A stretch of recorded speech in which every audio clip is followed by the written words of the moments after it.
రాజమార్గంలో real దోపిడీ జరిగింది. వ్యాన్పీ కోసం ప్రభుత్వం ఇచ్చిన భూమిని సొంత సొమ్ములా మరో సంస్థకు లీజుకిచ్చేశారు నిమ్మగడ్డ ప్రసాద్. ఈ దోపిడీ ద్వారా వచ్చిన నిధులను జగన్ సంస్థలోకి మళ్లించారు. తాజా అభియోగ పత్రంలో నిమ్మగడ్డ నేరాన్ని పూసగుచ్చినట్లు వెల్లడించింది కేంద్ర దర్యాప్తు సంస్థ. వాన్పిక్ ప్రాజెక్టు కోసం ప్రభుత్వం భూముల్ని 33 ఏళ్లకు లీజుకు ఇచ్చింది. అవసరమైతే 2 దఫాలుగా మరో 22 ఏళ్లు పొడిగించుకునే వెసులుబాటు కల్పించింది. ఇలాంటి ఒప్పందాలతో భూములు పొందిన నిమ్మగడ్డ ప్రసాద్ మాత్రం 2010 సెప్టెంబర్ 2న షూ థర్మల్ పవర్ కార్పొరేషన్ లిమిటెడ్తో ఒప్పందం చేసుకున్నారు. 900 ఎకరాల భూమి 99 ఏళ్లకు లీజుకిచ్చారు. మరో 99 ఏళ్లు లీజు పొడిగించేలా అందులో పేర్కొన్నారు. ఎకరా 12.5 లక్షల చొప్పున 112,50 లక్షలకు అప్పగించారు. మరో 400 ఎకరాలు ఇచ్చే వీలు కూడా ఈ ఒప్పందంలో ఉంది.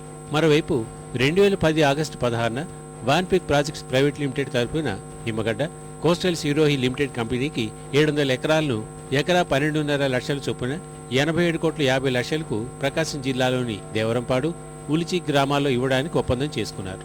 దీన్ని బట్టి చూస్తే వైఎస్ ప్రభుత్వం నుంచి అభివృద్ధి పేరుతో భూములు లాక్కొని స్థిరాస్తి వ్యాపారం చేయడం తప్ప మరొకటి కాదని సిబిఐ పేర్కొంది. ఈ సంస్థతో 700 ఎకరాలకు చేసుకున్న ఒప్పందాల్లో 2.1 ఎకరాల డొంక భూమి కూడా ఉందని, దీన్ని బదలాయించకూడదని ఉల్లంఘించారని ఛార్జ్షీట్లో పేర్కొంది. ప్రభుత్వంతో జరిగిన ఒప్పందం ప్రకారం వాన్పీక్లో రాక్ ఇన్వెస్ట్మెంట్ అథారిటీ వాటా 51% కాగా నవయుగకు వాటాలు అమ్మాక అది 26.5%కి పడిపోయింది. ఇది ప్రభుత్వానికి తెలియకుండా చీకట్లో పెట్టారని సిబిఐ పరిశోధనలో తేలింది.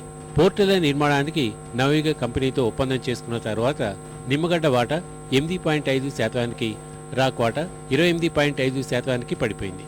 కుట్రలో భాగంగానే వాన్పిక్ పోర్టులో వాటాలు నవయుగ ఇంజనీరింగ్ కంపెనీకి అమ్మినట్లు అభియోగ పత్రంలో సిబిఐ పేర్కొంది.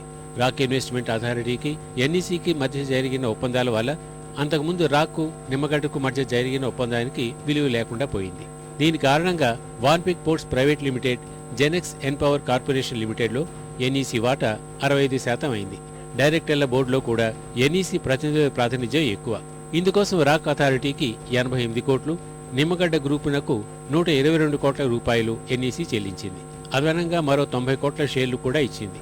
ఈ డబ్బు భూముల కొనుగోలుకు అడ్వాన్సులు చెల్లించేందుకు గాను తర్వాత వాన్పిక్ ప్రాజెక్ట్స్ ప్రైవేట్ లిమిటెడ్కు చెల్లించారు. 2008 మార్చి 29న రాక్ అథారిటీకి, నిమ్మగడ్డకు మధ్య ముందుగానే రచించిన పథకం ప్రకారం కుట్ర జరిగినట్లు స్పష్టమవుతోంది. నిమ్మగడ్డ నుంచి నవయుగ కంపెనీ ఎన్ఈసీకి బదిలీ అయిన షేర్లు వాన్పిక్ పోర్ట్స్ ప్రైవేట్ లిమిటెడ్ రికార్డుల్లో కనిపించినా రాక్ షేర్లు మాత్రం కనిపించలేదు. దీనికి కారణం ప్రభుత్వ రికార్డుల్లో రాక్ వాటా ఇప్పటికీ 51% ఉండటమే. గత ఏడాది సెప్టెంబర్లో నవయుగ కార్యాలయంలో సిబిఐ తనిఖీలు చేసినప్పుడు Vanpic ports, Genex corporation, rock authority పేరుతో జారీ చేసిన షేర్ సర్టిఫికెట్లు లభించాయి. వాన్పిక్ ప్రాజెక్ట్ 2 ప్రభుత్వాల మధ్య జరిగిన ఒప్పందమైన నవయుగకు ఎక్కువ వాటా వెళ్లి రాక్ అథారిటీ వాటా తగ్గిన విషయాన్ని ప్రభుత్వానికి తెలియకుండా రహస్యంగా ఉంచినట్లు అభియోగ పత్రంలో పేర్కొన్నట్లు తెలుస్తోంది. ఈ మొత్తం వ్యవహారం వల్ల నిమ్మగడ్డ, ఆయన సంబంధీకులు లాభాలు పొందగా రాక్ మాత్రం నష్టాన్ని చవిచూడాల్సి వచ్చిందని పేర్కొంది. భూమి అడ్వాన్స్కు నవయుగ కంపెనీ నుంచి తీసుకున్న డబ్బుల్లో 50 కోట్ల రూపాయల్ని వెంటనే భారతీ సిమెంట్స్లోకి మళ్లించారని కూడా సిబిఐ పేర్కొంది. ఎన్ఈసీకి వాన్పిక్ షేర్లు అమ్మడం ద్వారా వచ్చిన డబ్బులో కూడా 37.50 కోట్ల భారతీ సిమెంట్స్లోకి మళ్లించినట్లు సిబిఐ అధికారులు గుర్తించారు.